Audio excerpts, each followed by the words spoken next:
Guys, अगर आप bike चलाने के शौकीन हैं तो ये फैक्ट स्पेशली आपके लिए है। क्या आपको पता है कि इंडिया में चप्पल पहन के बाइक चलाना गैर कानूनी है? जी हां गाइस, हालांकि हम इसे सीरियसली नहीं लेते, लेकिन ये बात सच है। इंडियन मोटर व्हीकल एक्ट 1988 के हिसाब से आप चप्पल पहन के बाइक नहीं चला सकते, क्योंकि ये सेफ नहीं माना जाता। उसके पीछे का पहला रीजन ये है कि अगर आप चप्पल पहन के बाइक चला रहे हैं तो आपको गियर बदलने में कभी ना कभी प्रॉब्लम जरूर आएगी। नंबर 2, अगर आपकी बाइक गलती से स्लिप हो गई और अगर आपने चप्पल पहन रखी है तो आपको चोट लग सकती है, और वहीं अगर आपने जूते पहन रखे हैं तो आप अपने आप को प्रोटेक्ट कर सकते हो। नंबर 3, जूते पहन के किक मारना भी बेहद आसान होता है, वहीं अगर आपने चप्पल पहन रखी है तो किक मारने में कहीं ना कहीं प्रॉब्लम्स आती हैं। है ना इंटरेस्टिंग फैक्ट? आपको ये फैक्ट जान के कैसा लगा, चैट सेक्शन में लिखना मत भूलिएगा। एक बर्ड है जिसका नाम है अमेरिकन वुडकॉक, और ये बर्ड बेसिकली अपने डांसिंग मूव्स के लिए बहुत ज्यादा फेमस है, जैसा कि आप इस वीडियो में देख ही पा रहे हैं। बट ये आपके लिए और हमारे लिए डांसिंग है, बट एक्चुअली इस बर्ड के लिए बेसिकली ये पेट भरने का तरीका है। कैसे, मैं आपको बताता हूं। एक्चुअली जब ये बर्ड रेत पर आगे बढ़ता है तो अपने पैरों पर पूरा अपनी बॉडी का वेट डाल देता है, जिसकी प्रेशर की वजह से रेत पर जो सरफेस पे कीड़े होते हैं वो बाहर आ जाते हैं। फिर क्या, उसके बाद वो कीड़ों को खाते हैं और अपना पेट भरते हैं। है ना ये अमेजिंग ट्रिक?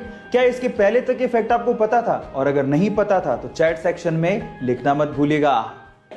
गाइस, लोग अट्रैक्टिव दिखने के लिए क्या कुछ नहीं करते, मेकअप, मेकओवर, आर्टिफिशियल साजो सामान का इस्तेमाल, लेकिन फिर भी वो इतने अट्रैक्टिव नहीं दिख पाते जितना कि वो एक सिंपल स्माइल से लग सकते हैं। जी हां गाइस, एक स्टडी के अनुसार ये सिंपल सी माइल्ड सी स्माइल आपको मेकअप, मेकओवर या आर्टिफिशियल साजो सामान से भी 3 गुना ज्यादा अट्रैक्टिव बनाती है।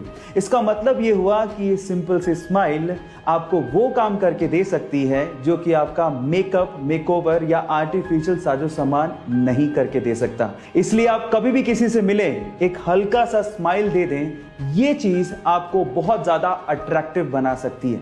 गाइस, ये इंटरेस्टिंग फैक्ट जान के आपको कैसा लगा, चैट सेक्शन में लिखना मत भूलिएगा।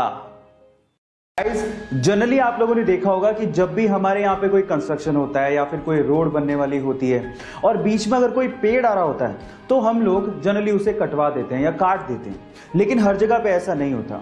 जापान का एग्जांपल लेते हैं। अगर जापान में कहीं पे कोई रोड बन रही है या कोई कंस्ट्रक्शन होता है और बीच में कोई पेड़ आ रहा होता है तो वो लोग पेड़ को काटते नहीं है, इनफैक्ट वो जड़ के साथ उस पेड़ को किसी दूसरी जगह पे रीलोकेट कर देते हैं और इस तरह से वो पेड़ों को बचाते हैं, और ये हमारे इकोसिस्टम के लिए जरूरी भी है।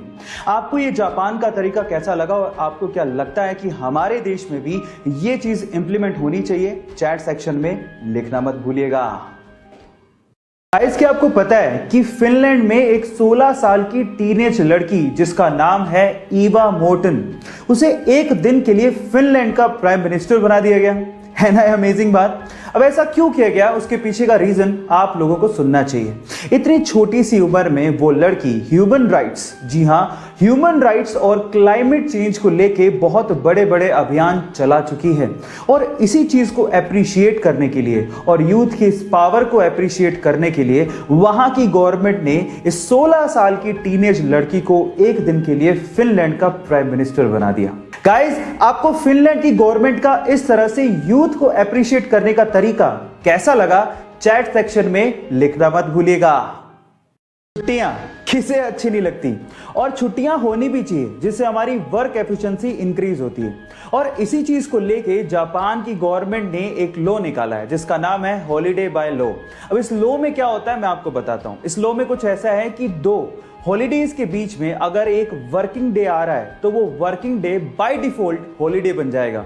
मतलब ये है कि 2 छुट्टियों के बीच में अगर कोई वर्किंग डे आ रहा है तो वो वर्किंग डे भी छुट्टी में कन्वर्ट हो जाएगा। है ना इंटरेस्टिंग लॉ? क्या आपको भी लगता है कि हमारी कंट्री में भी ऐसा लॉ होना चाहिए? चैट सेक्शन में लिखना मत भूलिएगा।